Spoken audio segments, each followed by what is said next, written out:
Hello. Alright, we're back. A little earlier than usual, but alas, scheduling.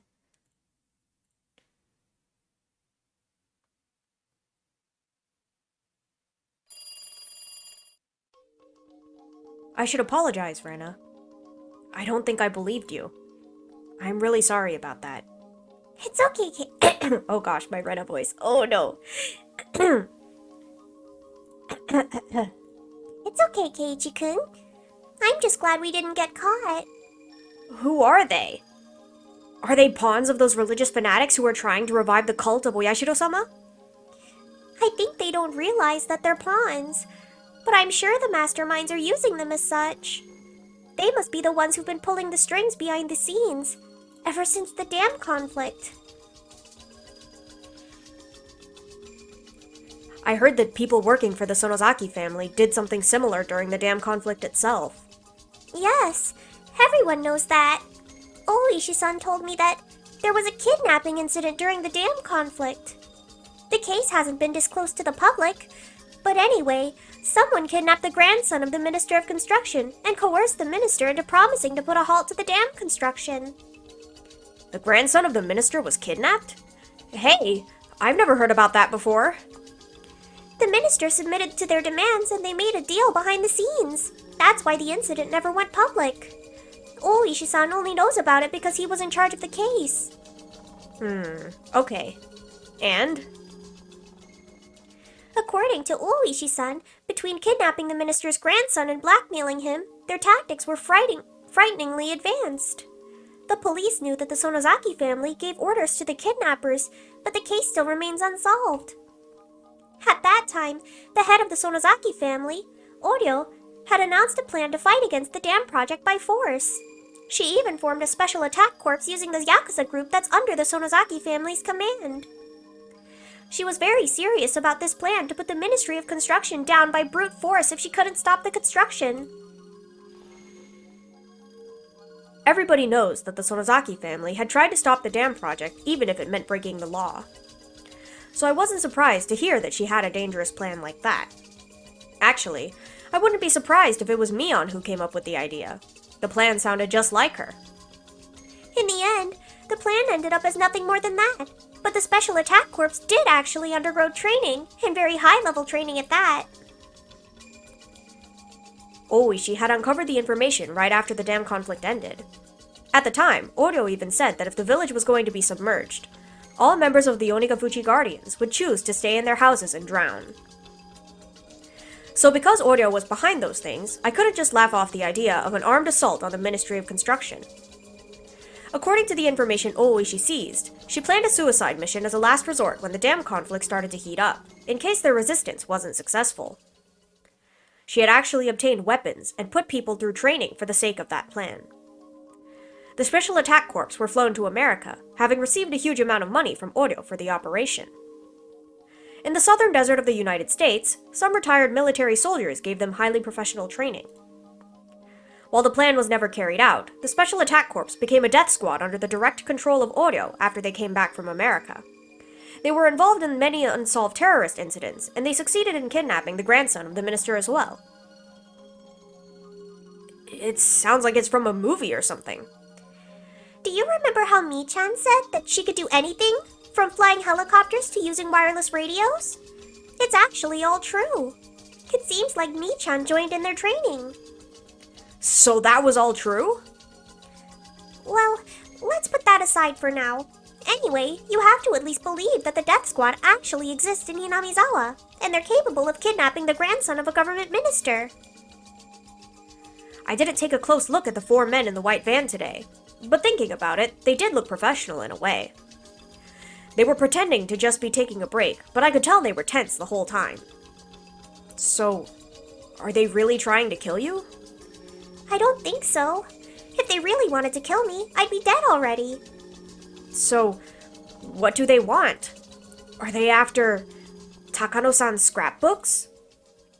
Like you saw yourself, the group is very cautious. Unless we show them an opening, they won't resort to force. If they were the type to use force outright, they could have attacked me in my sleep. They haven't done that yet, so that must mean they're taking it cautiously. They're probably not sure that I have the scrapbooks. They killed Mion-san and tried to dispose of them, but they found out that the most important ones were missing. They thought she gave them to someone because she knew her life was in danger. Now they think I'm the one who has them, but they're not sure, so they can't resort to violence. Rena, it sounds like you're playing a dangerous game. Yeah, I'm a bit scared, but they won't be able to erase me so easily. After all, I'm cooperating with Oishi-san. I've been frequently contacting him in case something happens. What did he say about them? He said he'd keep an eye on the Sonozaki family so that he could catch them right away if they were working behind the scenes. Did you tell him about the scrapbooks? No, I didn't. I think you should. He's an officer. I'm sure the police will help you. Keiichi-kun, I can't even tell you the secret of this village because I'm not sure you would believe me. I don't think Oishi-san would believe me if I told him any of this. Rena, let's not make it more confusing than it already is. Just tell me, what is it? What's written in the scrapbooks? What's the secret that killed Mio-san? Simply put, if the things written in the scrapbooks are true, the god they worship will be dethroned. Their god? Dethroned? Yes, the sanctity of Oyashiro-sama will be lost. That's why they want to conceal the truth. They want to resurrect people's belief in Oyashiro-sama. Rena, can you explain it, a little more simply than that? I'm confused. In other words, Oyashiro-sama isn't a god. He isn't? I had no idea what she read that made her so certain. But whatever it was, it'd be sacrilegious for people who believe so strongly in Oyashiro-sama. There are many teachings of Oyashiro-sama, but the essence is as follows. Don't leave the village, and don't let anybody into the village. One could even say that the rest of his teachings were developed to maintain those two fundamentals. It really wasn't until later on that the added aspects like love your neighbor, or viewing him as a god of marriage and domestic prosperity. In other words, Oyashiro-sama existed solely to stop the villagers from going outside the village. Oyashiro-sama doesn't bless the villagers or protect them from disasters. The people believe that Oyashiro-sama does all that for them, but the truth is that the people abused his name for that purpose, generation after generation, and nothing more than that. Why did Oyashiro-sama descend in the first place? Because demons came out of Onigafuchi Swamp and attacked people. In fact, that was the wrong interpretation. Demons didn't come out of the swamp and attack people. People became demons and attacked others when they were possessed by whatever came out of the swamp. Whatever came out of the swamp? What do you mean by that? Whatever came out of the swamp possessed people, crawled into their blood, controlled them, and turned them into demons. People had no resistance against whatever it was that came out of the swamp. They became demons, attacked the other villagers, and turned them into demons as well. I thought the gas that killed everyone came out of the swamp. Huh. But then they would be dead, so that wouldn't make sense. That's right. It was a weird infectious disease that broke out from the swamp. It made the infected people go out of control. The villagers saw this disaster and explained it like so. Evil demons came out of the bottom of the swamp, possessed people, and turned them into demons as well. That is the truth of the story of the demons that came out of Onigafuchi Swamp. It actually explains the legend. So, was Oyashiro-sama a doctor who came from a foreign country? Yes, that's not exactly correct, but he was something like that. He came to Onigafuchi and he treated the infectious disease. But he couldn't cure it for good. All his treatment could do was reduce the symptoms of the infection. Excuse me. Villagers could have their symptoms suppressed, but there was no way to kill the parasites that had infected them. After a while, the village was divided into two groups. One group was made up of the people who were already infected, and the other consisted of the people who weren't. Without a cure for the disease, the uninfected looked down on the people who could only suppress their violent symptoms. They even talked about drowning them in the swamp. but they knew killing the infected people wouldn't solve the problem. The parasites came out of the water sources, including Onigafuchi Swamp. They couldn't fill them all in, for if they did that, they would lose their access to drinking water. They could have chosen to leave the village, but that was hard for them, for that was the location of their ancestors' graves. Under the power of Oyashiro-sama, infected people could live without showing symptoms. So, both those who were infected and those who weren't decided to live together equally and to coexist with the parasite. Oyashiro-sama was impressed by the villagers' decision. He decided to stay there and continue to treat them. That's the true identity of Oyashiro-sama, the benefactor who stayed in the village to protect the lives of both human and demon. That's right. And Oyashiro-sama made rules in order to ensure the symptoms of the infected people would remain suppressed. The rules were to never leave the village and never let anybody into the village. I understand why he didn't want to let anybody new into the village. It was to prevent the parasite from infecting anyone else. But I don't understand why he didn't want people to leave. It seems like the parasite can only live in Hinamizawa because of the climate here. It causes an outbreak of the symptoms in order to prevent the host from leaving the village when they try. That reaction is the truth behind the curse of Oyashiro-sama. The strongest symptoms of the infectious disease were violence and delirium. The infected people acted just like demons, and the impact of seeing them in the throes of the disease was strong enough to make the others describe them as such. They couldn't even let people leave who had just come to the village. If they had left after being infected, they might go crazy in a faraway land, turn into a vicious demon, and cause a disaster. Infected people were never allowed to leave. When an infected person left the village, they brought him back by any means necessary. That was what it really meant to be demoned away. Wait a second, Rena. That means everybody in this village, including you and I, are infected. But nothing happens when we leave Hinamizawa. In fact, many villagers move far away after getting married or something. I've never heard of any villagers who went crazy and turned into demons after they left Hinamizawa. You're right. That's because things went as Oyashiro-sama thought they would. Do you understand? He isolated the village for a long time in order to weaken the power of the parasite. Hosts are very important for parasites. If something happens to the host, the parasites that live in the host have to share the same fate. In other words, if the host went crazy and attacked people, the host would be captured and killed, which means that the parasites would die with the host too. I see. You're talking about natural selection. Good thinking, Keiichi-kun. That's exactly right.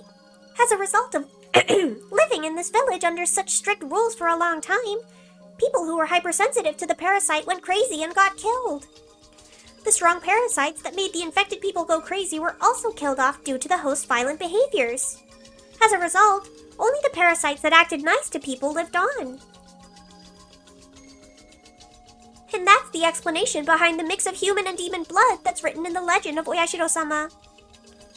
So, that means the parasite is almost harmless now. Yes.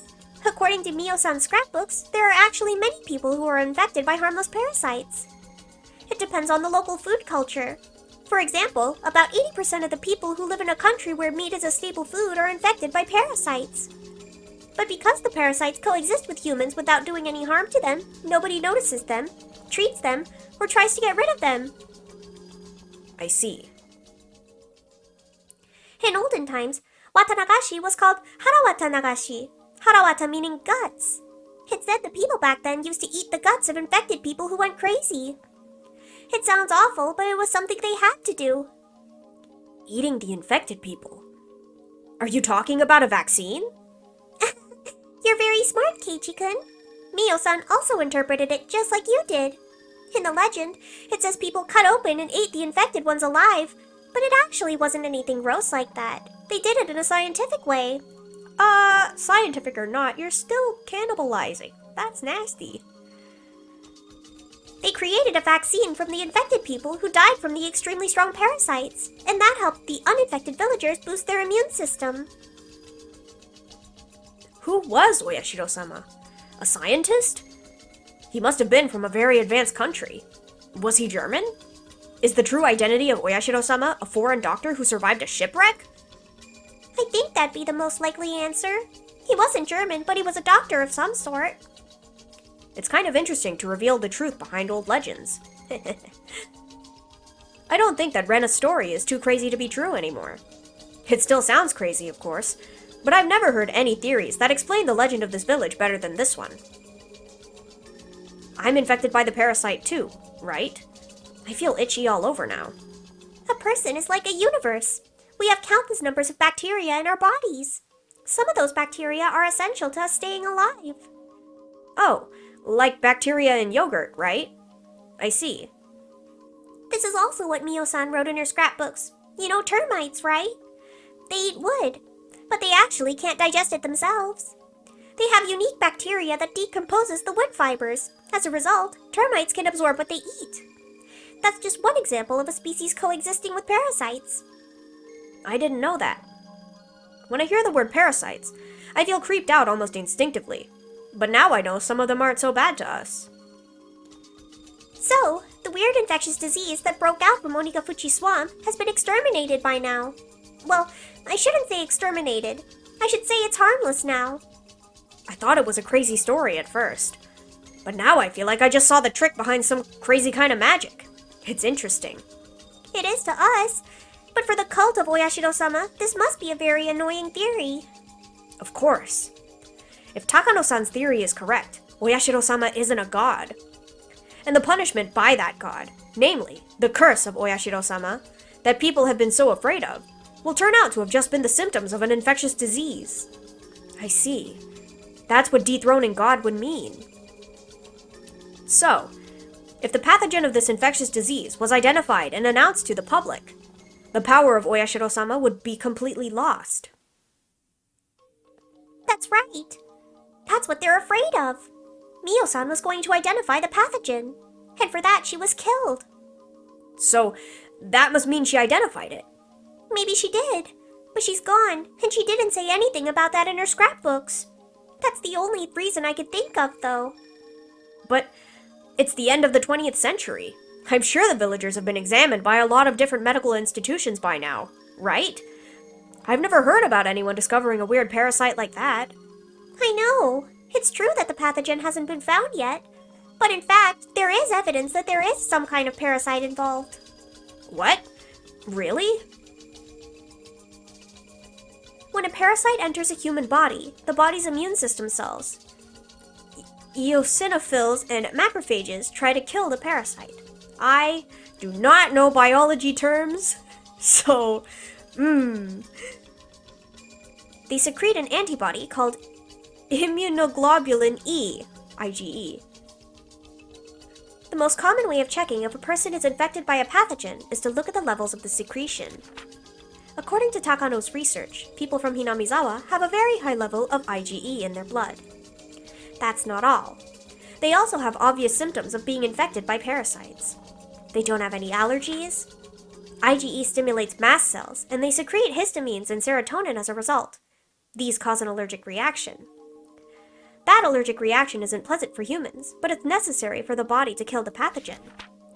But the parasites don't want to be killed, so of course they secrete substances that counteract IgE. As a result, IgE stops stimulating the receptors of the mast cells, which stop secreting the chemical compounds. As a result, the antigen-antibody reaction, namely the allergic reaction, doesn't occur. In other words, a human body that was infected by a parasite secretes a high level of IgE but doesn't display allergic reactions. For your information, a human body that's infected by a parasite doesn't suffer from hay fever. So that means I'm not infected because I have a lot of allergies. Gosh dang it. I wonder what's worse at this point. You may get hay fever due to your body secreting a large amount of IgE because it's mistaken pollen for a parasitic invasion. As a result, a large amount of stimulants like histamine will be secreted, but your body can't contain the parasite that it's attempting to kill. That's why your body continues to secrete IgE.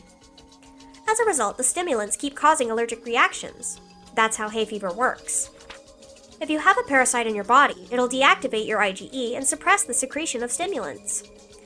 As a result, you don't have an allergic reaction. In other words, there's no hay fever in Hinamizawa, and you can cure your hay fever by moving here. So we haven't been able to identify the pathogen, but there's no question about its existence. Yes, that's right. If that's true, the scrapbooks are a big threat to the believers in Oyashiro-sama. They don't identify the pathogen, but they clearly prove its existence. Yeah, it poses a big enough danger to them to make them think it's worth killing Mion-san. This really is a scary secret. I believe it because you took the time to explain it to me. But if you had skipped the details and told me only the conclusion, it really would have sounded too crazy to believe. I told you. I couldn't believe it at first either, so I thought you definitely wouldn't. So what's important right now is that there's a dangerous organization acting in the shadows to try and cover up the truth, right? Yes, that's the most important thing.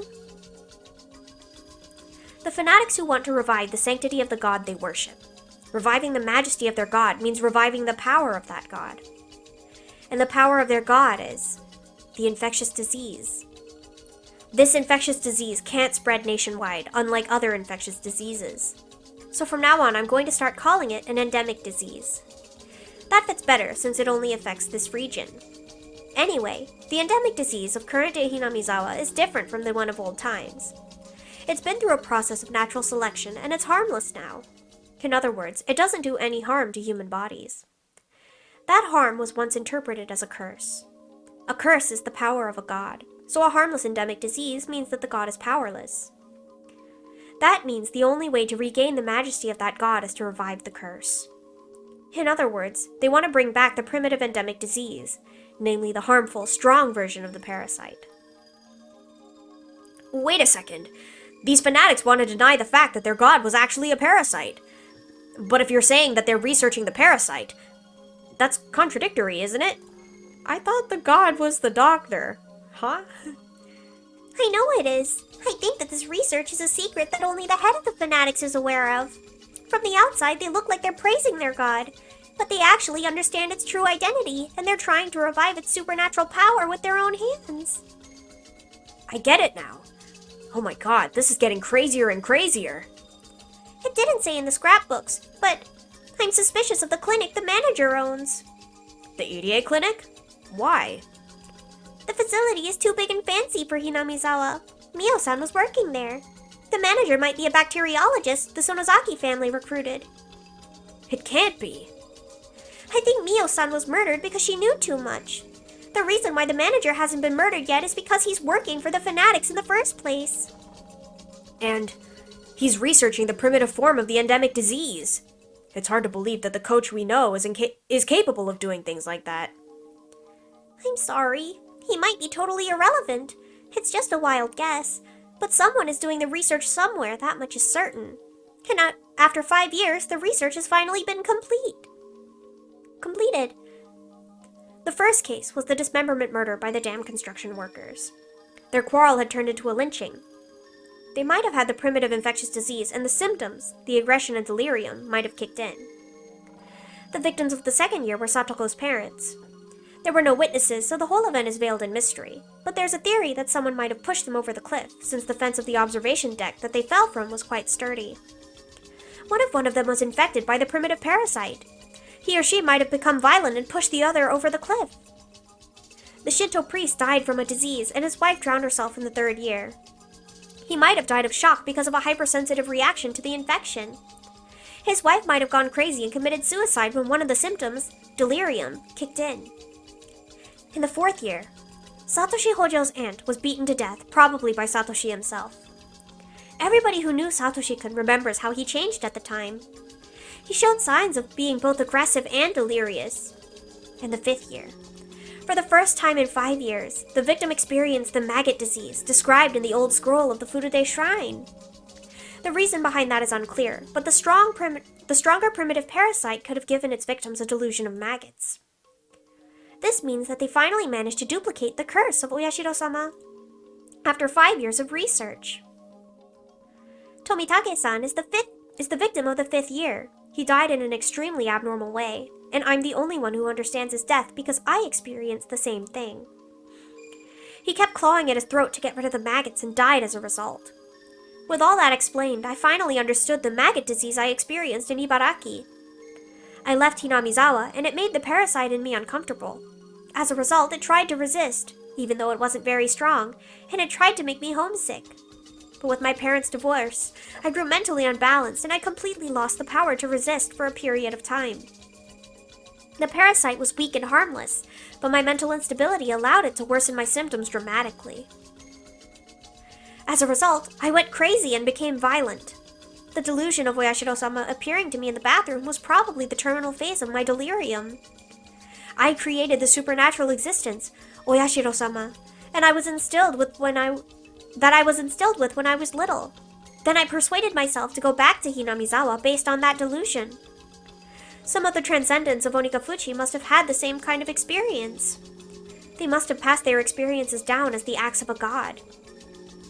I remember I once saw on TV that the indigenous people in South America used some kind of natural drug in order to have a mystical experience, and that they called it a ritual to communicate with their gods.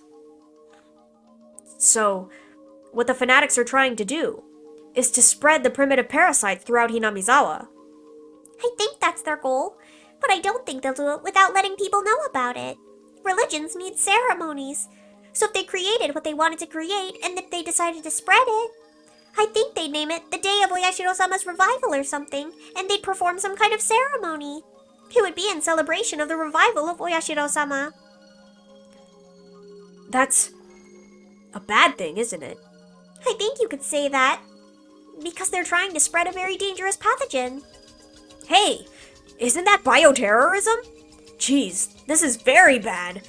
They used it on Tomitake-san, confirming that they succeeded in duplicating the curse of Oyashiro-sama. So that day of revival might be really soon. I don't know. It could happen in a few days, or it might take a year. This is way out of your league, Rena. This is a very serious conspiracy. There's nothing we alone can do to stop them. We have to report it to the police. Do you think they'll believe us? It's their choice whether to believe us or not. No matter what, we have to tell them. Keiichi-kun, telling Oishi-san about all this means telling him that I have the scrapbooks. Do you think that'd be a problem? Oishi-san came to me after Mion-san was murdered. When they killed Mion-san, they found out that her scrapbooks were missing. They also knew that she met me at the library a few days ago. No way. You mean... Yes, Oishi-san could be one of them. It's possible that Oishi-san thinks I have the scrapbooks and he might be trying to find out. In fact, he looked very suspicious, and it seemed to me that he didn't really tell me everything he knew. He only told me things to make me suspicious of the Sonozaki family. He could have just been trying to look like he was on my side, and that he's actually their minion.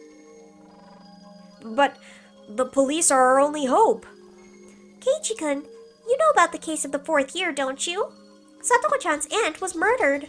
I believe that Satoshi-kun did it, but the police fingered a drug addict as the murderer.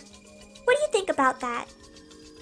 Some of the fanatics are with the police, and they fabricated the murderer? It's the same with the autopsy of the Shinto priest, who they claim died from disease, and the inspection of the accident site where the Hojo couple died. If the police are on their side, it opens the door to many perfect crimes. The 3 families have been maintaining pressure on the police since the dam conflict. You've heard from Mii-chan that they also have considerable power over many organizations in Okinomiya, right? Yes, I have. It's not only Mion who told me that. Many people did. They told me the Sonozaki family holds influence over the whole city. That's right. You can't necessarily trust the police around here. Rena, please! I want to make one thing clear before we go on. Are the Sonozaki family the masterminds behind all this? Does that mean Mion is involved too? Please tell me. I don't know if Mii-chan or Rika-chan are directly involved or not. All I can say for sure is that the fanatics have the power to control the nerve centers of all the 3 families, including the most powerful family of all, the Sonozakis. Isn't Rika the last remaining member of the Funade family? So if the Funade family is involved, she has to be?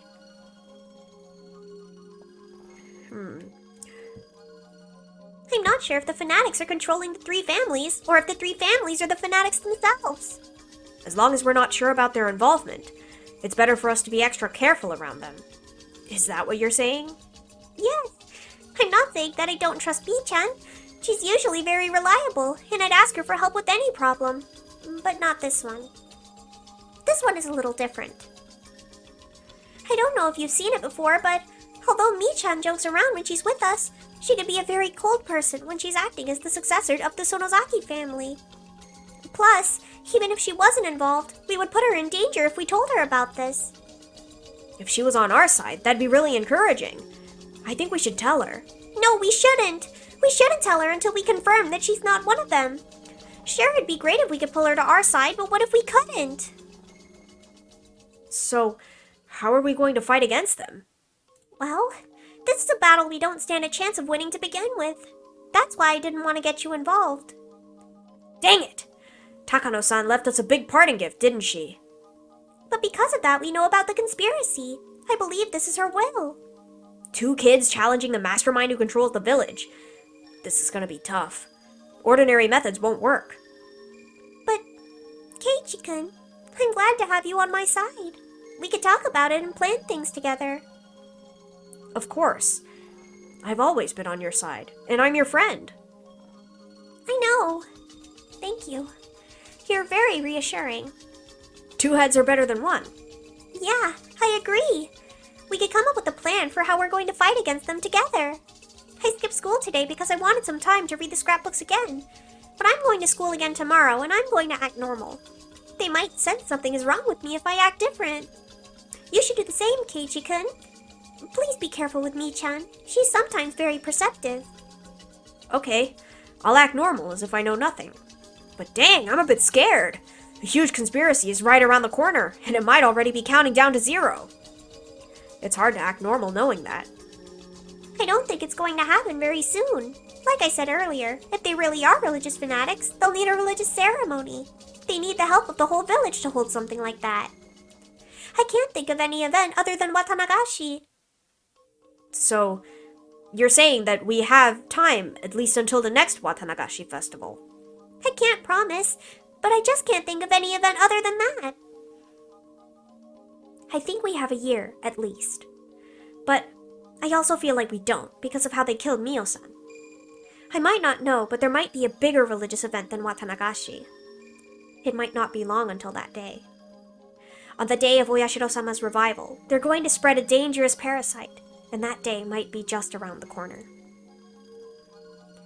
Rena, are you still on the phone? Wrap it up soon, it's getting late. My father stuck his head out from the living room, telling me I need to hang up soon. I thought about telling him so many times. It's natural to think that your parents will be on your side no matter what. But I know just how weak he'd get, so I couldn't tell him. I don't think he'd believe me anyway. Even if I told him, he'd just tell me to call the police. It's better that I don't tell him. They might get closer to my father to get me. If he didn't know anything about anything, including the scrapbooks, there would be nothing to squeeze out of him to begin with. I'm sorry, Keiichi-kun. I have to go now. It's getting late. I'll see you at school. Okay, see you tomorrow. Be careful, okay? You're not an outsider anymore. Yeah, I'll be careful. I remember the suspicious men in the white van and felt a chill run through my spine. They looked like villagers, but they weren't.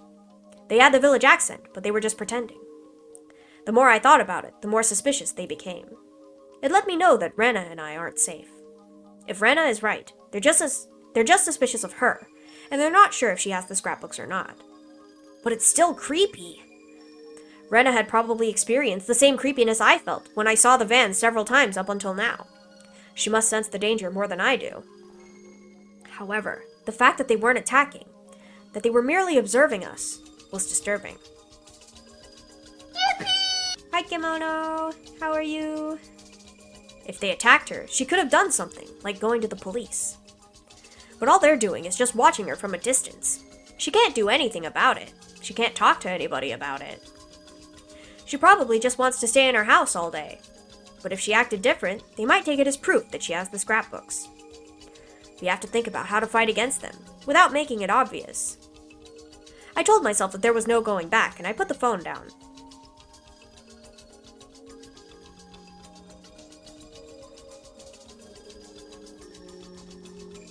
Good, laptop is getting clean, so upload the thing tomorrow. Oh, I see. Cleaning laptop is good. I should probably do that too. I am good. I am a little sleepy, but otherwise, things are good. I'm gonna see if I could draw later, because I try to do like one finished piece a month, and I haven't done one for March, and it's almost over. The next day, Rena came to school, acting normal like she said she would. She talked with Mion as cheerfully as she always did, and it made me wonder if the story she told me last night was a complete fabrication. That's because the story really was too ridiculously crazy to believe. This village has a very weird and rare endemic disease, and there are religious fanatics who want to use the disease to revive their weird cult. And they've been researching the pathogen of the endemic disease so they can spread it throughout the village. I was deeply influenced by Rena last night, and I believed everything she said. But thinking about it with a cool mind under the bright sunlight, it sounded too crazy to be true. The story Rena told me is based on Takano-san's crazy hand-me-down ideas. It's based entirely on her theories, which, though very feasible, have no evidence whatsoever. The fact that Takano-san was murdered lends credit to the story, I'll give you that, but...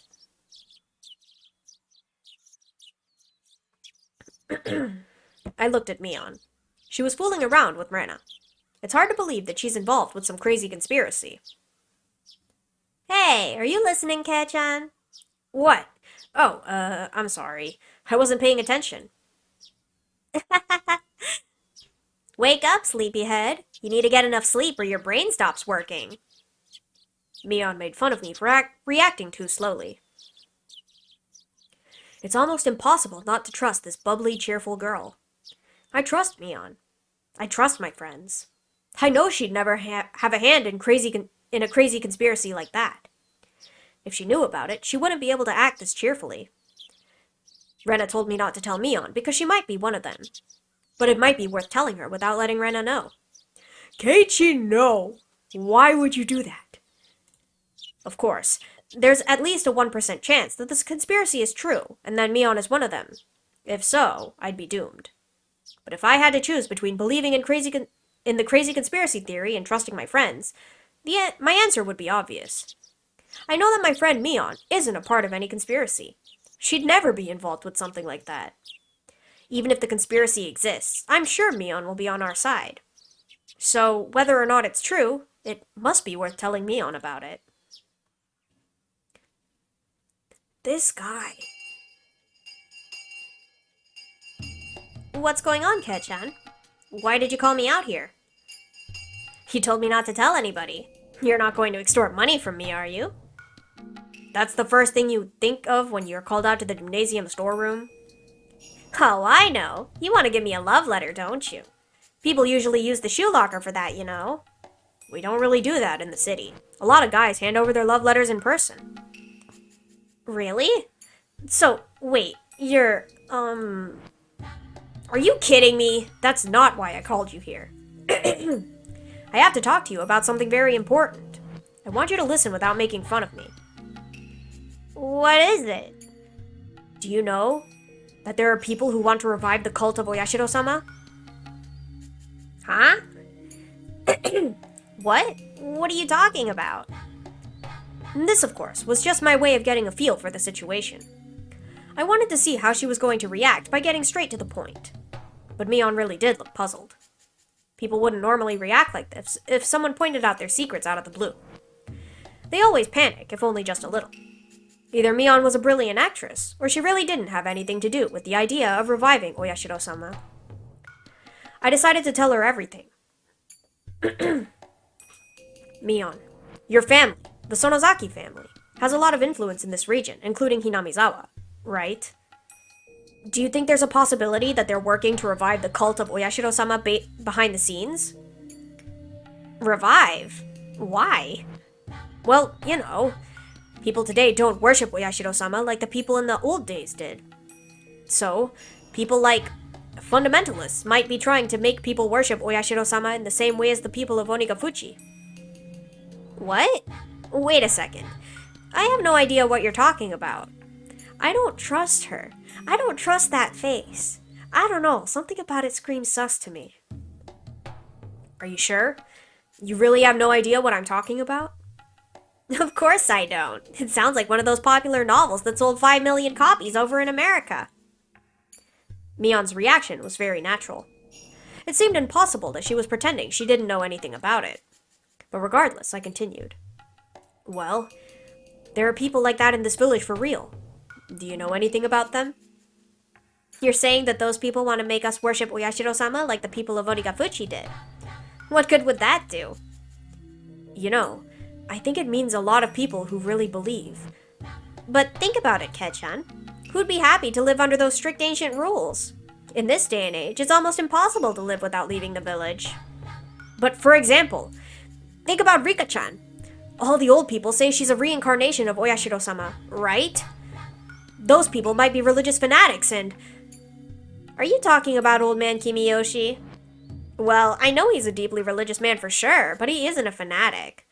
Believe me, there really are people who are trying to revive the cult of Oyashiro-sama. Okay, I'll believe you for now, because I want to hear the rest. Go on. They found out that the curse of Oyashiro-sama was just an endemic disease unique to the village, so now they're researching the pathogen. Where? First of all, what's an endemic disease? What's a pathogen? They sound gross. I was getting confused. I didn't know what I was talking about myself anymore. Oh, I don't know what I was talking about myself anymore. I was deeply influenced by Rena last night and believed everything she said. But having said it all out loud, I started realizing how impossible the story sounded. What's going on with you? Did Mio-san tell you all this? How did you know? She's infamous for this kind of thing. She's an occult maniac. She always makes up crazy stories. A few people have gotten badly taken in by her before. She told me some of her stories once, and I remember they were actually very interesting. Is that true? I think you've heard about this one once or twice before, but the village had a unique culture back in the old days. They did a lot of oppressive things, like having very strict rules, very strict punishments, and a bunch of other cruel traditions. They're well known among occult maniacs. Mio-san is one of them. So, the story I heard about the weird parasite that controls the village was... What? Parasite? Is that a news story she came up with? What do you mean, news story? I told you. Mio-san is an occult maniac. She studies the weird legends surrounding Onigafuchi and enjoys making up hypotheses, theories, and wild stories about them. She's created a lot of different ones aside from the theory that parasites are controlling the village. One I heard an awful while back was about UFOs. That one was interesting, since it connected a lot of different dots. The story was about a UFO that crashed into Onigafuchi Swamp long ago. The alien that was in the UFO and the villagers had a battle, or something like that. It was one of those sci-fi horror B-movies. The one Satoko heard was a theory about creatures from the bottom of the ocean. A movement in the Earth's crust opened up a connection between that underwater world and Onigafuchi, and... the princess of the underworld fell in love with a young man in the village. It was like a sci-fi version of Romeo and Juliet. The story about the parasites that you heard must be a new one. I hope she makes all of them into a book one day. Mion began laughing so hard that she had to hold her stomach. As I looked at her laughing like that, I realized I fell for something that ridiculous. At that point, it was obvious. I'd been completely taken in. I'm sorry, Mion, but please answer my questions. First, do the fanatics who are trying to revive the cult of Oyashiro-sama exist? No, they don't. I mean, it's totally the opposite. The three families have agreed to open Hinamizawa to outsiders in order to make the village thrive. I'm not supposed to tell anybody this, but there's a project to build a new highway by the end of the 20th century. The Sonozaki family's promoting its construction without informing the villagers. If all goes well, this whole area will flourish. My grandma's betting that she'll make a fortune when it causes land prices in the region to skyrocket. Well, most of the work will happen in the 21st century, so I'll likely end up taking over the project. So, you don't think there are people who hate outsiders? I told you, there's no such people. What makes you think we want to make this village more inconvenient than it already is? In fact, we've already started selling the land of the village to rich people who want to build country residences here. Your house is on the first lot we sold, Kei-chan. Didn't the villagers welcome you? three families are trying to do everything they can to stop young people from leaving the village. There was nothing vague about what Mion had said. Her story makes a lot more sense than Takano-san's delusional theories. And so, Mion's words woke me up from that delusion. So, what about this? I heard that the residents of Hinamizawa have extraordinary high levels of something in their blood, and it proves that they're infected by parasites. Really? How did Mio-san figure that out? Takano-san is a nurse. I'm sure she could do that. And you think anyone would give her blood samples for no reason? Because I sure don't. Even if she could get blood samples somehow, how and where would she examine them? How many blood samples do you think she examined all by herself? Mion was right. I couldn't believe I thought Takano-san could do all that just because she was a nurse. It struck me hard to believe that she had gotten that many blood samples and did a high-level examination like that without any help. When I thought about it rationally, I shouldn't have believed such a ridiculous story so easily. I heard that people here don't get hay fever, which is proof of their being infected by the parasite. Only people in cities get hay fever. I heard it has something to do with fuel emissions. Kechan, you're talking about Hinamizawa. I mean, even people in Okinomiya don't get hay fever, I think. Well, what about this? I heard that the Sonozaki family has a death squad and that they kidnapped the grandson of a government minister once. That sounds cool. I wish I had a squad like that. Even I was sounding ridiculous. But I believed all of it last night. I believed it because Rena looked very serious.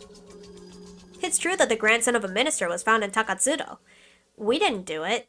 We just acted as if we did. What do you mean? Please explain. Okay, the Onigafuchi Guardians protested violently during the dam conflict. They did something close to terrorism as well. But there were people who used the resistance movement for their own benefits. They used the name of the Onigafuchi Guardians to rob people of money and valuables. The Onigafuchi Guardians were a very aggressive force at the time. There's a high possibility that some people thought they could use the name to extort money. The kidnapping case was one of those incidents. The kidnappers thought they could stifle the police investigation by acting like they were the Onigafuchi Guardians. They kidnapped the boy to demand a ransom.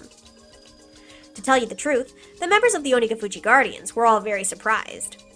They were actually impressed that those guys actually pulled it off. I remember they even said they'd give him an award. Wait a second. So the Onigafuchi Guardians had nothing to do with the kidnapping? No, not at all. Mion said it firmly. It was a simple and clear answer, which left no room for suspicion. In thinking about it, it's nothing surprising. Kidnapping the grandson of a minister and negotiating with him in person is a huge deal. The Onigafuchi Guardians were a very aggressive group. Yippee! But this operation wasn't so easy that it could be carried out by any of the normal residents of Hinamizawa. It was obviously the work of professional criminals, without a doubt. Like I said earlier, the Sonozaki family acted as if we were the masterminds of the kidnapping case. First and not first, what a paradox I have created. Truly. One of the many mysteries of this world. What do you mean by that? This is a secret precept of the Sonozaki family. You can't tell anybody about this, okay? When an incident like this happens, we traditionally act as if we're responsible for it. It's a tradition of bluffing. Bluffing? Really? Yeah. It doesn't matter what it is, as long as it works out in our favor. It could be a criminal incident, the weather, or even lottery numbers. We act as if it happened because the Sonozaki family wanted it to happen. It starts to sound like we're a very powerful organization, doesn't it? That's the point. This is the secret strategy that only the Sonozaki family heads know about. This strategy's meant to make us look bigger and stronger than we really are. Wow. So, what about the plan they had during the dam conflict? The one to attack the Ministry of Construction. Was that true? I heard that they obtained weapons and even trained for it. That was the spin we put on it. There's no way we could actually carry out a crazy plan like that. Our real goal was to make people believe that we were capable of doing things like that, so we could exact pressure on the government. That's all. They obtained weapons and went through training just so they could exact pressure. They had no intention of actually carrying out the plan. The Sonozaki family was just bluffing. That made sense. Of course it did. It's impossible to attack the Ministry of Construction. Even if they did, it wouldn't solve the problem. All I had to do was use common sense. Even if they did, they would have been crushed within seconds by a huge number of policemen. Why didn't I think of that? What about the weapons and the training? As for the weapons, no comment. But we did go through training. We needed to do that in order to make the bluff look real. We gathered some younger men from my father's office and appointed Kasai-san as the leader of the group. We went to a desert in Texas, played war games with some instructors, and went sightseeing in San Francisco afterwards. So... I couldn't think of anything else. It was so obvious now. Rena and I both were completely fooled by the scrapbooks of Takano-san's delusion. Rena was so serious about it, so I believed her. But if you examined it closely, there were so many inconsistencies. I couldn't believe Rena took a delusion like that so seriously. I knew the reason why, though. She was still in a state of shock after being caught with the corpses that day. She was mentally unstable. Then she came across this tall tale, and she believed it. Rena is a smart girl. She wouldn't have taken it seriously if she was stable. Plus, another thing happened to wake me up from the delusion. The white van I saw yesterday came to school during the lunch break. The 4 men in work uniforms I saw were there too. I said thank you to Mion and followed them. The man who had talked to me yesterday knocked on the door of the teacher's office. Hello, I'm from Okonogi Gardeners. Oh, thank you for coming. It's very hot today, isn't it? Sure is. By the way, you look very beautiful today, as always. Thank you. Well, you can start whenever you're ready. Yes, we'll start right away. My account manager told me to give this to you. The quote on the invoice, I see. The date is left blank on both of them. Well, there shouldn't be any problem. Thank you so much. All right, we'll start right away. The man was talking to Chie-sensei with a big smile. What are you doing here, Maebara-kun? Oh, principal. Who is that guy? The principal pointed his finger at the window. When I looked out, I heard the noise of an engine starting. The noise was coming from the engine of a motorized lawnmower. I saw young men in work uniforms taking another lawnmower, some brooms, and a ladder out of the van. They're gardeners. We haven't taken care of the grass around the fence and the trees for a long time. I wanted to clean them up before summer. Mr. Principal, thank you for giving us a call. The man noticed the principal, took off his hat, and bowed. No need. I trust your work. Please take care of things. I think we can finish today. We might make a lot of noise, though. Each worker took one of the tools and walked toward the fence where the grass was growing. The engine of the lawnmower was very loud, and the kids who were playing in the schoolyard looked at it curiously. Hey, it's dangerous out there. Go back to your classroom. It was Chie-sensei. She handed an envelope with the documents in it to the principal. It said Okonogi Gardeners in green on the envelope. Principal, please sign the invoice and drop it off at their office next time you go to the town hall. Of course, will do. Chie-sensei, did they come here yesterday? Yes, they came here to look at the grass late in the afternoon. They told me they got lost on the way back because they tried to take a shortcut.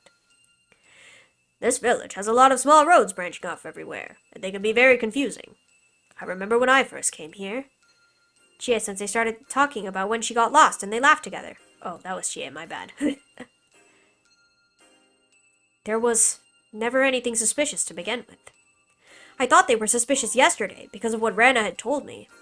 At first, I thought it wasn't unusual to see a white van. But then, right after I heard her creepy story, I saw a white van parked on the road and I got scared. The gardeners weren't familiar with the roads of Inamizawa, and they got lost trying to take a shortcut on their way back. That's all. I had it totally twisted around.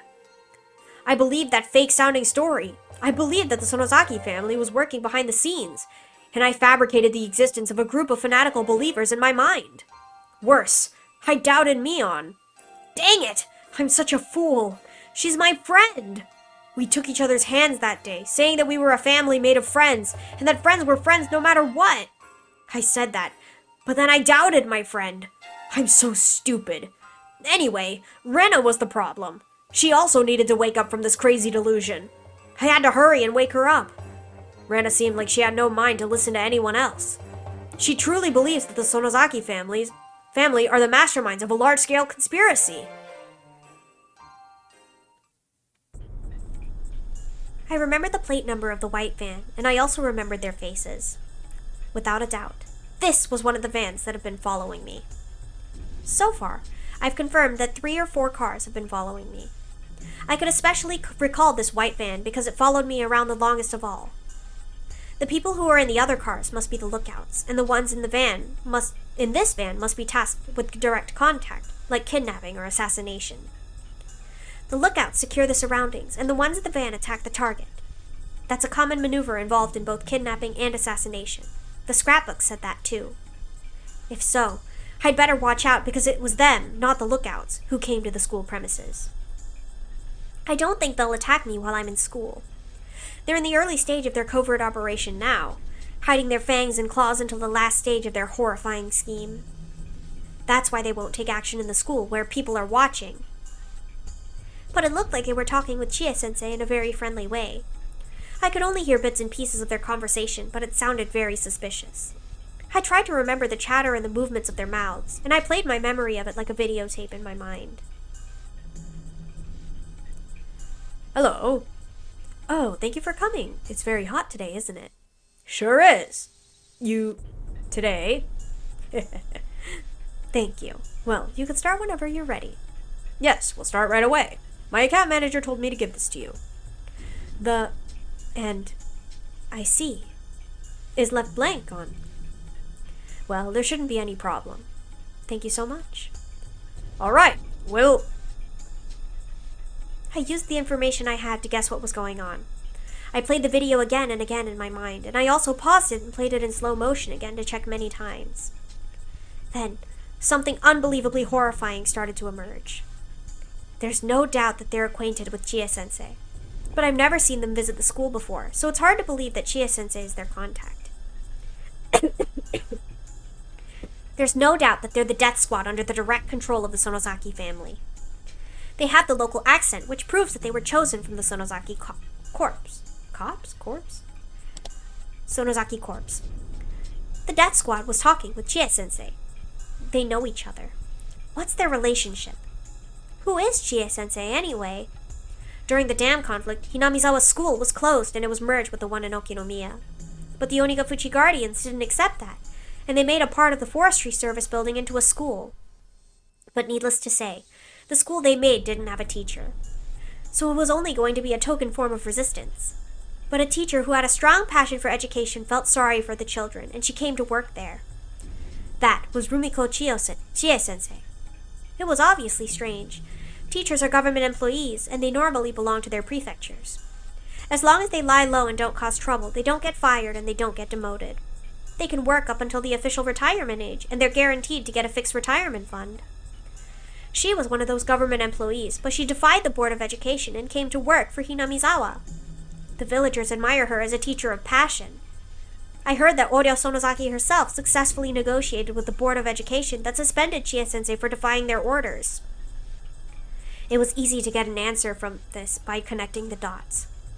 Chie-sensei was recruited by Oryo Sonozaki as a teacher to work at the school the Onigafuchi Guardians had created. In other words, she was already working for Oryo before she came here. As for the principal, he was the principal of the school in Hinamizawa from the beginning. He's a respected person of this region, and he's been closely associated with the 3 families for a long time. So that means this school has been under the control of the Sonozaki family all along. That's why Chie-sensei is acquainted with the death squad. It makes sense now. Chie-sensei confirmed that I came to school today, made a phone call, and called them here. I don't want to know why she called them here. If she called them here just to monitor me, they'd wait near the gate until class was over. But they came onto the school premises. Why? Stop pretending to be a fool, Rena Ryugu. Do you think nothing will happen if you pretend not to notice? Think hard, and calm down, Rena Ryugu. What will they try to do to me today in school? In school? How are they going to do anything with my classmates and friends around me? It's easy. Chie-sensei will tell me to come to the teacher's office during the last class of the day. What about my club mates? That's easy too. Chie-sensei can easily make them go home early using her authority as a teacher. She can make up any reason she wants. Maybe the classroom is going to have carpentry work done today, so they can't stay in school. It sure is. Today. Thank you. Well, you can start whenever you're ready. See? There's no doubt. They clearly said they're ready to do it today. And what else? Yes, we'll start right away. My account manager told me to give this to you. I see. Is left blank on. Well, there shouldn't be any problem. Thank you so much. I see. They gave Chia-sensei an envelope with some documents in it. That blank is an eerie phrase. Was my name supposed to be in the blank? Why is it left blank? What does that mean? I told you, Rena Ryugu. Do you still think that nothing will happen if you pretend not to notice it? Stop that. So, what it must mean is that it's an order from higher up. It says to make Rena Ryugu become blank. I took a peek from the shadows, and I saw the principal taking documents out from the envelope. He started reading them. He looked stern. He looked very serious. I wish I could take a peek at the documents, but I was too far away. I kept looking at him just to see if he'd react at all, and then the envelope caught my eye. The envelope said Okonogi Gardeners, and it had some numbers that looked like a phone number. Fortunately, I have good eyesight. I memorized the number. If they're a death squad, the gardening company must be a camouflage occupation. It probably doesn't even exist. I wanted to find out. I looked for a phone. There's only one phone, and it's in the teacher's office. Fortunately, the teachers were chatting in the hallway, looking at the gardeners. It was now or never. I made sure nobody was watching me go into the teacher's office. I rushed in and grabbed the phone on the principal's desk. I went over the phone number in my head and dialed it up. I'm glad they have a touch-tone phone. It would have been difficult if it was a rotary dial. If somebody answered, I'd only have to ask, is this the Okonogi Gardeners? I'd wait for the answer before hanging up. It should be easy. It connected. The number you dialed is... I felt a cold chill run through my body from the bottom of my feet. Wait, don't make a quick judgment. I might have remembered the number wrong. No, I know I remembered it right. It was an easy number to remember. It's impossible to remember it wrong. Then did I dial it wrong? I put the phone down and started over. This time I dialed the number more slowly. The teachers might be coming back at any time. In that situation, it was risky to do anything slowly. But I needed to make absolutely sure. The number you dialed is... It's the same. There's no doubt. The company Okonogi Gardeners doesn't exist. It's just a camouflage occupation for the Sonozaki family's death squad. Please make sure the number you dialed is correct. The number you dialed is... I was too stunned to put down the receiver. The announcement kept running over and over again. The voice was cold and creepy. I hung up the phone and rushed out of the teacher's office. I ran to the bathroom and held my head in an attempt to cool down. Calm down, Rena. Calm down, Rena Ryugu. Stay cool. Rena Ryugu. I wasn't safe here anymore. If I stayed here, I might be erased, even in the open. They'd erase me. Why? They aren't certain that I have the scrapbooks. I told Keiichi-kun where I hid the scrapbooks. Yesterday, I told them I hid them in my hideout in the garbage dump.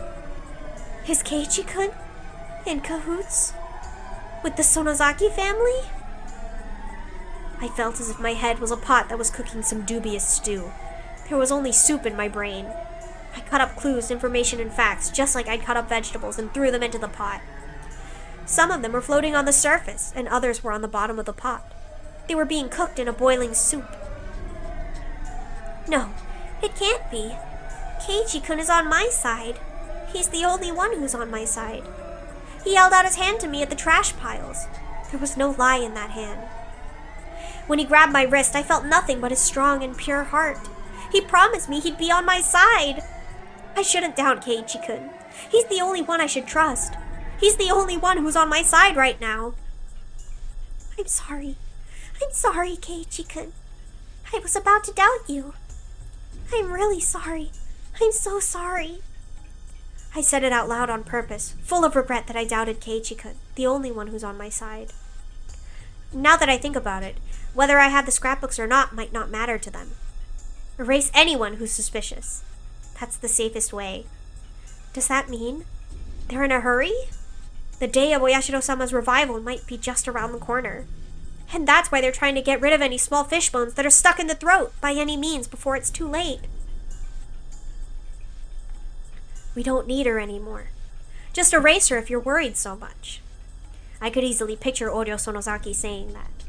Picture? No, she did say that! That's why they're here today! What should I do? What should I do? Should I wait until school is over? I was like a fish in a pond. No matter how many times I escaped from the net, I was in the pond and they owned the pond. I didn't stand a chance. Then what do I do now? I couldn't keep escaping from the net. I should get out of the pond. I didn't know how to fight them. I didn't know who was on my side. I was about to give in to despair. For now, I'd have to think about how to survive this, so I'd at least have time to think about how to fight against them. I have to get out of this pond. When I was about to leave the bathroom, one of my classmates came in. I pretended to be sick and talked to the girl while leaning on the wall. I don't feel good. I think I better go home. Can you tell Chia-sensei I left school early? I shouldn't let Chia-sensei know that I'm leaving school early if I'm trying to run away from them. But if I didn't, they might think I ran away without cause. That might lead them to chase after me without mercy. If that happens, I don't stand a chance. They were planning to capture me after school is over, but I happened to feel sick and left school early. If they took it that way, they wouldn't think that I noticed the noose tightening around me. I was about to go back to the classroom to get my bag, but I changed my mind and turned around. I didn't need my bag anymore. I realized nobody was watching me, so I stopped pretending to be sick and started running. Dang, she's like super delulu. That's crazy. Chia-sensei, take a look at this. Take a look? Is something wrong with the documents? Yes, the date on the quote and the invoice are left blank. They're supposed to put today's date here. Oh, they wanted to leave them blank. They said they couldn't put the same date on the quote and the invoice. They're told to leave them blank by General Affairs. Okay then, and this. The phone number on the invoice is different from the one on the envelope. Do you know which is the correct one? Oh, I didn't notice that. Hello, excuse me. Yes? What's the matter? The phone number on the invoice is different from the one on the envelope. Which one is correct? Oh, it's the one on the invoice. I used the old envelope we used to use at our former office. Sorry about that. I told our part-timer to add a stamp with the new phone number, but I guess she forgot. I apologize for the confusion. Can you just erase the number? Ain't no way. Things are very convenient to feed into this delusion. How sus. Lunch takeout list 3.